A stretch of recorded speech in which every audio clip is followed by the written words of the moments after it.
Aniga amma tokko sindeema mana hidhaa kana keessa akka faranjootatti bara 2024 keessan deeme gara hanga Suudiitti. Nuumaa deemutti turuu qabamnee jimaa fuutee jedhanii jimaallee waan fuudheen qabuani. Akkasiin qabanii suura jimaa waliin nu kaasaniiti mana murtii nu dhaabanii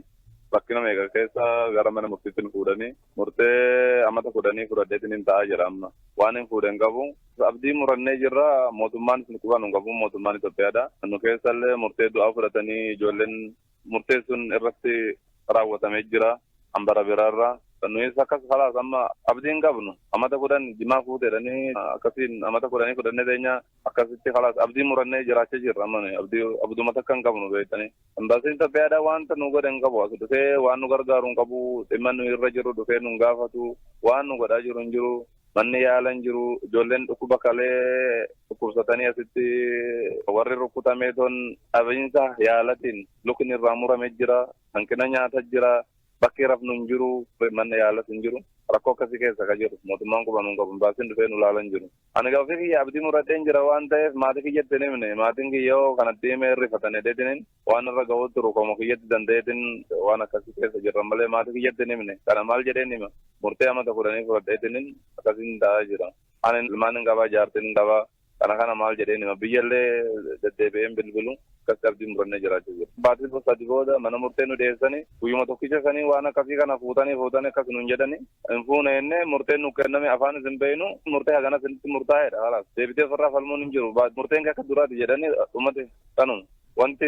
falmatu waraqaa barreeffatti isin jedhanii waraqaa barreessitee yoo waraana holaarra taa'utti ganitee fuudhanii zubaalmatti darban malee irraa fudhataman qabu sunis murtee du'aa warri fudhatee illee irratti raawwatamee jira warri gariin illee murtee du'aa fudhatee sun waliin tattaa'aa jiru hin jira isaan sunis abdii muratanii jiran abdii takka hin qabani dhaabbati mirga dhala namaas ka dhufee waan kanas gaafatu hin jiru baasiin Itoophiyaas waan kana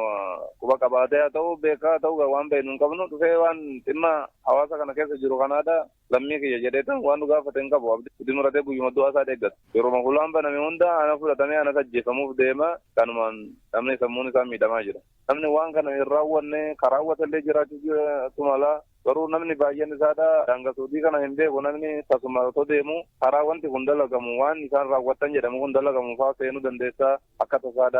tasaa isaan duuba seenuu dandeessaa badii tokko malee nama qabamee ton namni kumaataman lakkaa'amu kana keessa jira lammiileen Itoophiyaadha murteen nuyi fudhanne kun waan nuyi hin raawwanne deebee mirga keenya mirga eeggannee ton abukaatoon hin jiru namni mirga waan kan nu falmu hin jiru yoo waan tokko gaafanne atocha guddaatu nurra gahaa jira kanaafuu kana mootummaan Itoophiyaadha yaade ton baasiin bakka kanarra jiru waan kana irra deemee manni kun kaanafullee warri rasaasan rukkutamee jira yaala akka argatu carraa akkasiidha akka yaallaman rasaasan dhaabanii miilli tortoree sila akka yaallamanii fayyuu danda'an yeroon irra darbee miilli kun tortoree yeroo mana yaalata kan lubbuu irraa muramee jira kaarti irraa muramee jira ijoollee sadii afur jira bira